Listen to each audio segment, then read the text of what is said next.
Welcome to the Hustle Baby Podcast, where I give entrepreneurs 15 minutes to show, grow, and let the world know about their small business. Today we're hustling with Sierra Hartley of Laurel Wreath Homes Design. Sierra's got an eye for design and detail, creating interiors that are beautiful, functional, and completely unique to every family she works with, proving that timeless design never goes out of style. Hey everybody, Evan Walsh here with Season 2, Episode 2 of the Hustle Baby Podcast, and today I am super excited to introduce to you Sierra Hartley with Laurel Wreath Homes Design. How are you? Good, how are you? Good. Thanks for having me. Yeah, I'm very happy to have you here. I know we've been trying to get together for a long time, and schedules and conflicts come up. May-cember.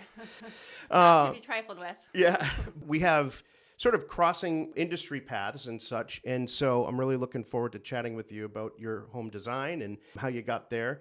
Why don't you give us a little background on who you are, where you're from, and sort of, what brought you into the world of interior design?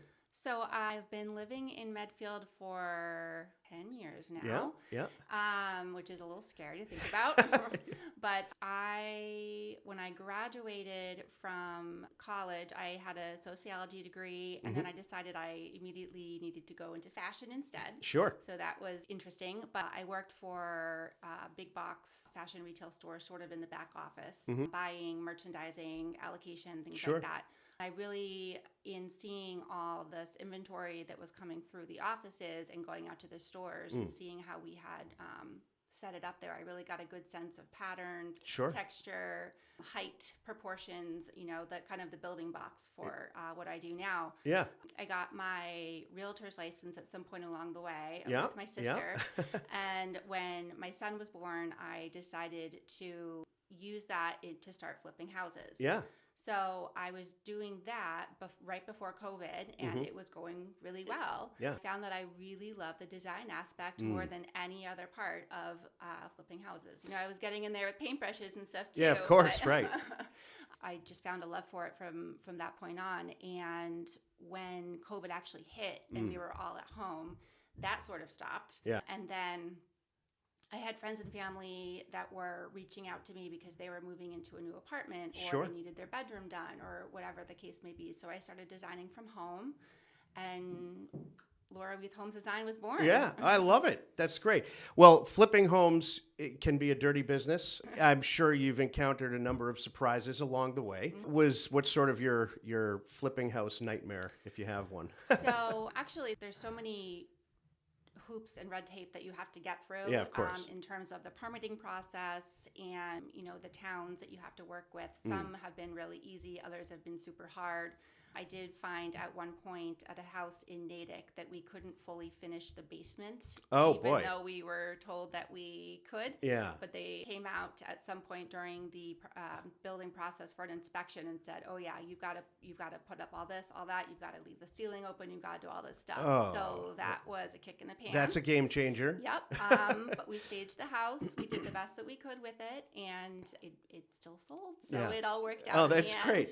Yeah. Well, and it also helps you build a foundation for what you're doing now, right? With working with people doing additions and that kind of thing. So how did that sort of translate for you? In terms of the building of the houses? Yeah, well, I guess, so doing additions is one aspect of your business. Sure. And so I guess, how do you assist people like with the additions? I know you can do a lot more than just the interior design. Do you want to get into that a little bit? Sure. So I think I just got a good understanding by being with the contractors and soaking up all that information that I could of how structures worked and what steps need to be accomplished in what order in order for the final product to be delivered. Yeah.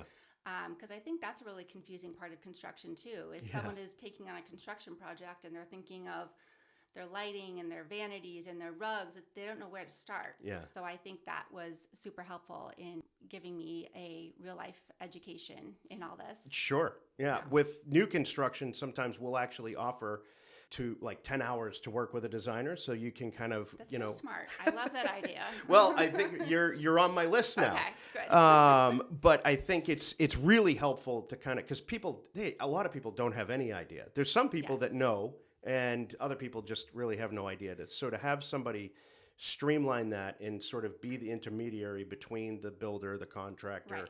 and all the other stuff. It's super Right. helpful. Because the builders are super busy and they're doing Right. all the building, Yeah. and then the clients are, go out to a store possibly and see a million different Yeah. tile options. They don't know where to start. And I think it's also helpful for the builder too, because if they're doing it on their own and with the intent to, put up a new construction house and sell it, I don't think they necessarily want to be picking out countertops. Yeah, no. Because if they pick the wrong one, that's going to be a problem. They're going to have a hard time selling it. Yeah, so. they have plenty of other problems that they're dealing with, trying to put out fires and such too. So why don't you tell us a little bit about sort of how you operate in that world in terms of like with all these decisions that have to be made, how do you help kind of, narrow the focus, Sure. shall we say? So I have a lot of in-depth meetings with the clients to begin with, and I really want to focus on the functionality of the house as well as the design.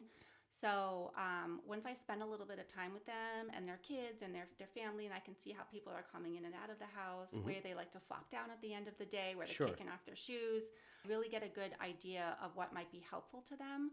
I'm also seeing the style that's currently in their home, if they're leaning more coastal, if they're leaning more farmhouse or transitional or what it may be. I do a floor plan first, so I know what size furniture or windows or whatever it is that I'm looking for. Yep. And then once that is approved with them, I start going out and just sourcing. I work with probably 100 different vendors. Wow. That sometimes they sell online, sometimes they sell direct to the industry.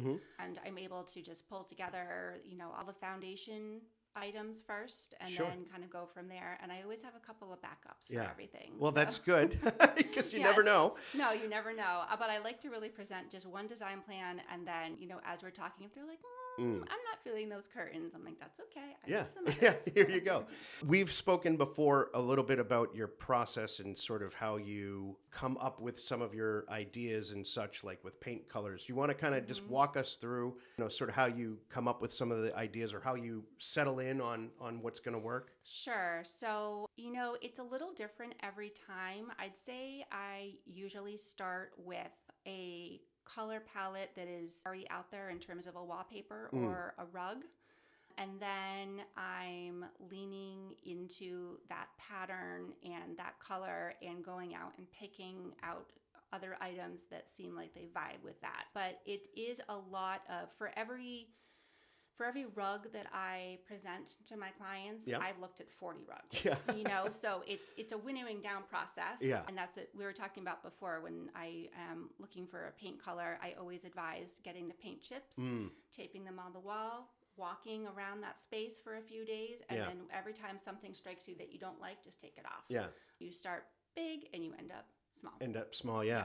I think it's good because it's sort of emotional, right, in terms of the decisions Sure. that you're making, and you need a little patience to kind of come up with that final Yes. final concept. Yeah. What are you thinking about in terms of your future? I know we've chatted about some of the things that you're working on, things that are coming up. Do you want Yep. to talk about that a little bit? Yep. So right now I'm in a second floor office in Medfield on Park Street, which Yep. anyone is welcome to come visit me there. Sure. But it's not as open as I would like it to be to the public. Mm-hmm. So I am looking into getting more of a mixed-use retail space Yeah. where I have furniture that I'm selling, home decor that I'm selling, and me and my assistants will be working in the back. So someone's always Yeah. there to help you through if you're just shopping, but you can also come in and talk design services. Oh, that's great. Yeah. Love the concept, bringing people in to see some of the things that you're creating because you refinish furniture too, don't you? I do as Yeah. a hobby. Yeah. Yes, I Oh, love that's it. great. I wish I could do it quicker. Like right now, we don't have a coffee table in our living Yeah, room yeah. because I sold one and I have yet to finish another. But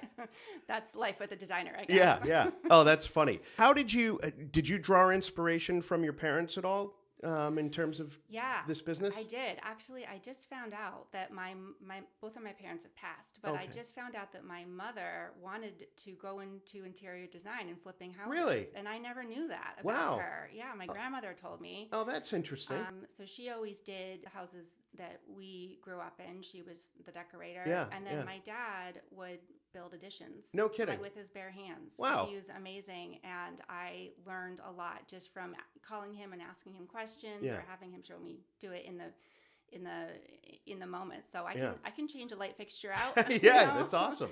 Yeah, just grew. And they also were really into antiques and refinishing furniture and reupholstering things and reusing things, which I try to also keep in my business, because first I do think that a lot of the furniture that was built in the 60s, 70s, 80s was really built to last. That's not going Much anywhere. better quality, yeah. And if people have something that's been handed down to them from a family member or has some sentimental value, I always try to use it. Refinishing it is sometimes an option. Sometimes I can just work around it. But I think there's something to be said for reusing things that you have and that you love. Yeah, I think that's really cool. And those would be some of the items that you'd have available at the new shop? That's the idea. Yeah. Oh, I love it. See. I think that's so cool. Yeah. Can you give people an idea sort of what your day-to-day looks like? When you wake up, and then kind of, walk us through what happens. It's a little different right now because we're in summer. Sure. So I try to get a couple of hours in before the kids wake up, just at my dining room table at home. My stuff's spread all over the place.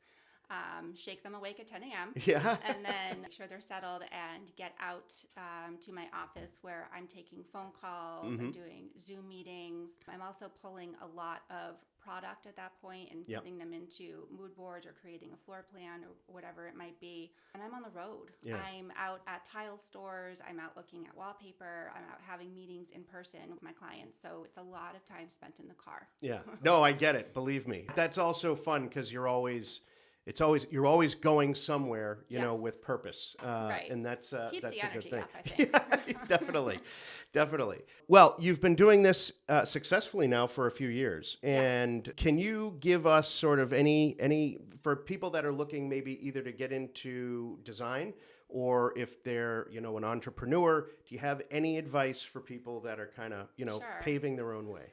So I'd say if you want to get into design, I actually had a conversation with someone from Lesley University, did an informational interview with me recently about how to get into design, and I was so honored that they got into that. Oh, that's awesome. Yeah. So what I told her is just to always keep those creative juices flowing. No matter what it is, you can throw a mood board together of anything. It could be, your outside, your bathroom, your podcast studio.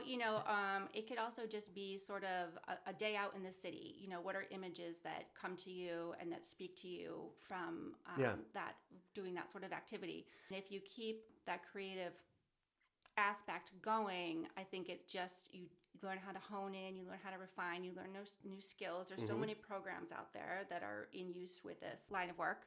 And if you start doing it for rooms, you can add those to your portfolio and just go from there. Actually, there's a ton of websites out there that take on freelancer. Oh, really? Yeah, there are people looking for freelancers in this industry, or people that just want a rendering done for their room. Really? Or interesting. something like that. So that's always a good place to start. But start small. Yeah. Don't go out and get a business loan and throw all your money at it. Yeah. But start small and just start building it up a little bit at a time, and it'll catch on. Yeah, calculated risks, right? Sure. And sort of getting intimately familiar with one aspect before you move on to the next. I think that's really absolutely helpful. You got to know your stuff before you move on to the next. So you're drawing your inspiration from the environment and various other things. What is one of the biggest trends that you're seeing right now? What's hot? So earthy colors are coming back, which really harkens back to the 70s. Sure. We're not doing those all white, all grayish, all beige rooms anymore. It's a ton of color, purples, greens, even golds. People are really into wallpaper these days, which I love. That's my favorite. Yeah. And a lot of just natural materials. I think people are just going back towards that earthy, cozy feeling. So all different tones of wood. And I think there's also a lot more of mixing of styles now than there used to be. Oh, interesting. It was used to be, I'm coastal and this is what I want. And now you can pull in fixtures and vanities and countertops that kind of speak to a bunch of different styles. Sure. And that works too. Yeah. Oh, that's cool. So you kind of throw the rules out. Sure. Yeah. Yeah. But that's great because it allows you to be a little more creative. You can kind of, create whatever you want. And then you end up with sort of a one-of-a-kind design as opposed to something that you would see that's brilliant. online. Yeah. I like that a lot. Yeah. Well, where do you see your business going in the next 5 years or so? What do you think? Well, I hope that I've grown a little. I do business in a few different towns now, but I hope that that radius that I cover Yep. becomes a little bigger. And where are you working right now, just to let the people know? Sure. So I'm based in Medfield. Yep. I do most of my work in Medfield, but I also am in Walpole, Natick, Needham, and Sherborne. Yeah. Oh, that's great. So, yeah. Awesome. So you're local but regional, kind of like Yes. kind of like me. Yeah, I mean, Yeah. again, I'm always in my car, Yeah, so right. I could probably get to you. But in terms of a 5-year plan, I really would like to have that more open office retail environment and have people be able to come in and chat and just tell me what's going on with their homes, their pain points, Yeah. be able to show off a little bit of what we do on the side with That's the great. furniture, and then give myself and my assistants just a bigger area Yeah. to be creative in. Yeah. Oh, I love it. Well, listen, I've had a wonderful time meeting with you, Me too. and I'm wishing you the best. I think Thank you. there's a lot to look forward to, obviously, with your future. It looks bright, and I'm looking forward to hopefully working with you too. Yes, me too, Evan. All right. Thank you so much. Bye. Bye-bye.